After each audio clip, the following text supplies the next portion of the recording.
Blah, blah, blah. Whatever you say. Welcome. And today we'll dive into a couple of great malicious compliance stories and their reactions. Coming up we have: you are not allowed to decide when to eat lunch. Got it, boss? Plus we have: alter the inventory report so I don't have to explain things.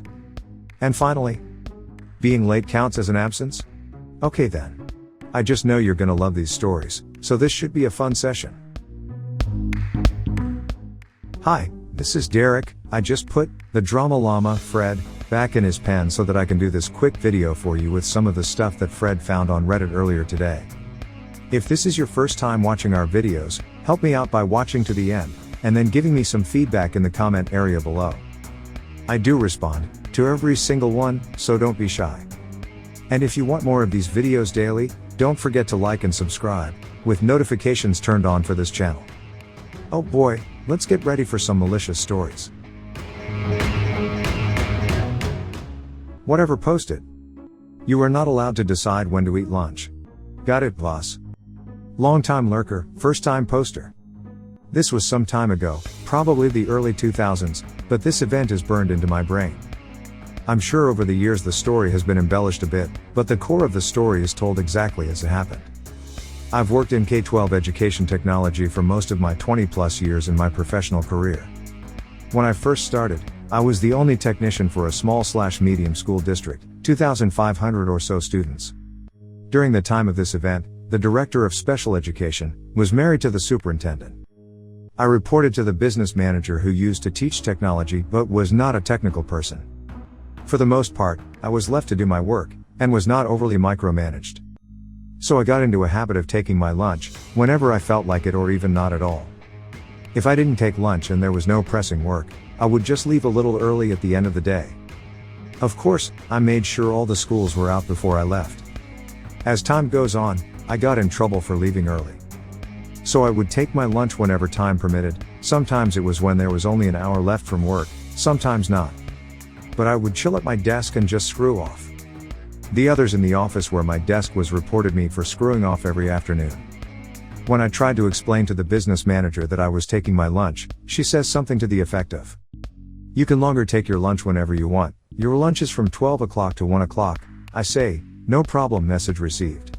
So starting that day, no matter what I was doing, at 12 o'clock I would stop what I was doing, and take my lunch.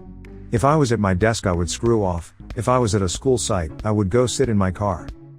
Fast forward a month or two later, at about 11:30, the director of SPED calls, and says his computer is not working, and I need to come to fix it right away. I say, "Sure thing, on my way." When I get to his office, he says please fix it and heads off to a meeting. So I start in on removing all spyware he has managed to collect. At this time all employees were local admins on their desktops. About 1/3 of the way through, 12 o'clock hits. I stand up and walk out of his office and tell his secretary I'll be back in an hour. Out to my car I go, expecting a phone call any minute, and sure enough, about 15 minutes in, I get a phone call from the business manager. Here's about how the call goes. BM, business manager, my boss, and me. Business manager: I hear you walked out of the SPED director's office without fixing his computer. Me: correct, it is my lunchtime. Business manager: what do you mean, you couldn't fix his computer first? Me: I could have, but you told me that I could not decide, when my lunch break was, that I had to take lunch from 12 o'clock to 1 o'clock. Business manager: wait, that's not what I meant. Me: but that is what you said. If I stayed and worked on the computer and took my lunch at 1 o'clock or 1:30, I did not want to get in trouble for screwing off when I was supposed to be working. Business manager: okay, I'll call you back. She calls back about 15 minutes later asking if I can please go back in and finish his computer, and from now on, I can decide when the best time to take my lunch. And it was never talked about again. It was nice being able to go home early when I didn't have my lunch again. What are your thoughts on this awesome story? Please share in the comments below. Now here's how some Reddit members reacted to this story. Mike Moshe reacted with, business manager: wait, that's not what I meant. Me: but that is what you said. That's the true heart of malicious compliance right there. Eat More Artichokes reacted with, Boss could have resolved other employees' complaints by dealing with them, rather than micromanaging you. That's harder, until you get the big boss breathing down your neck, for messing up a system that worked until you decided to micromanage it. God knows how many jobs I've worked at, where people found fault with me screwing off, and the boss thinks it's my problem. Even though I get all the work done in record time. Falcon 509 reacted with. At this time, all employees were local admins on their desktop. As someone who works in district office IT, and whose district has had a ransomware issue, this gave me hives. What a bunch of great reactions. Now on to the next story posted by Gemini0420. Who posted?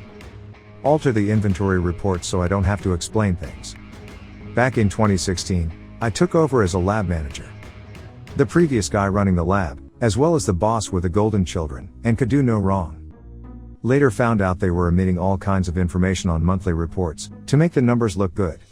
In my first month, I ran the reports and submitted the inventory report to the admin. I found 85 items that were red tagged, failed diagnostic tests, non-operational, and the admin calls me asking why. It's so different from the previous month, as there were only 5 assets on the previous report.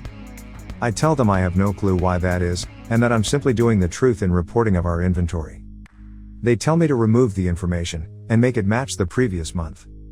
I explain that these are all the failed/broken assets on hand, but they tell me they don't want to explain to upper management about a change to 85 failed assets from 5. I run this through my boss, and explain the truth in reporting. He says just do it. So, I deleted the data to match the previous month's report, and everyone is happy.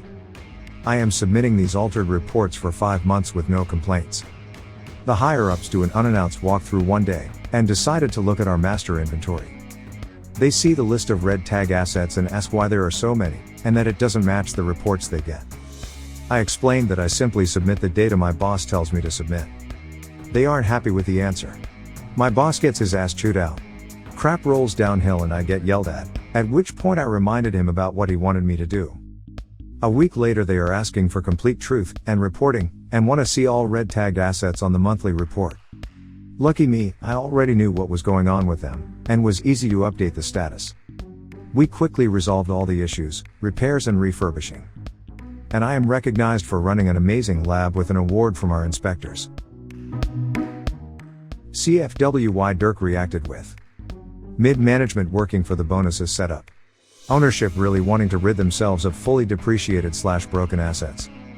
Then replace them with new fully functional working assets that will make money. Plus the depreciation they can deduct from their tax bill. Snarky Bish 03 reacted with. Should have got that in writing. He most likely did. Otherwise, he would be fired. Now on to our final story posted by Shake Your Booty.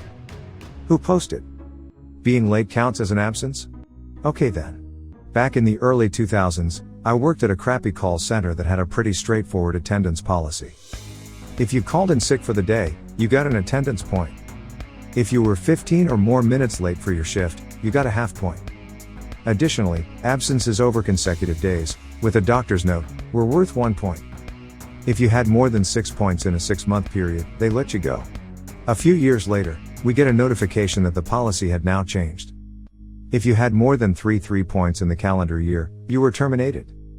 Also, there were no more than half points for being late. If you didn't sign into your phone within 5 minutes of your scheduled shift, it was considered a full attendance point, even if you worked the full shift. The result?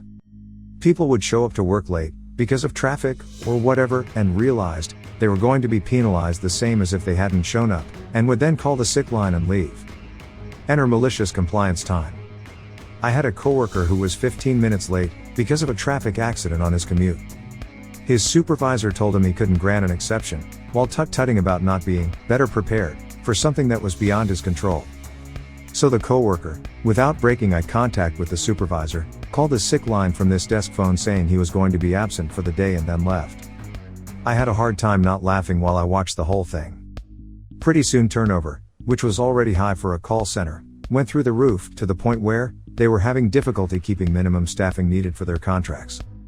6 months later, they rolled the policy back without explanation. What are your thoughts on this great story? Please share in the comments below.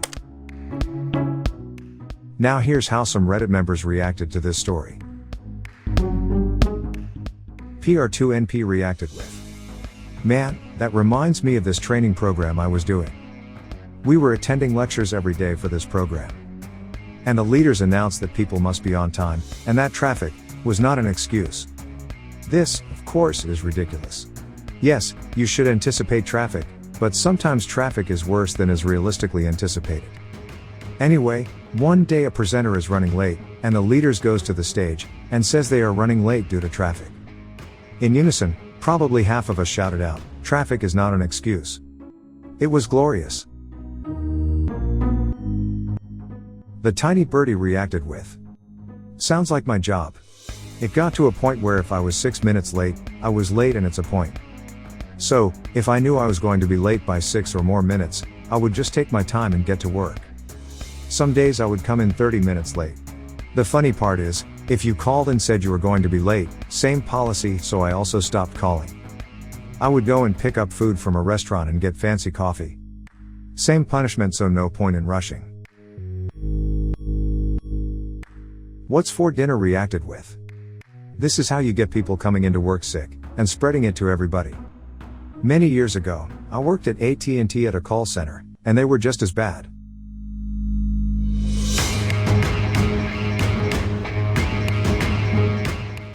Well, there you have it. A perfectly great set of reactions from a bunch of upstanding citizens. Help support this channel by smashing the like and subscribe buttons. And hit that silly little bell as well to ensure you get the latest videos as they come out. Fred is always finding stuff for me to post regularly. So this is Derek signing off. Thanks for watching. Good grief, it sounds like Fred is out of his pen again. He must have found more stories for me to share with you. See you soon.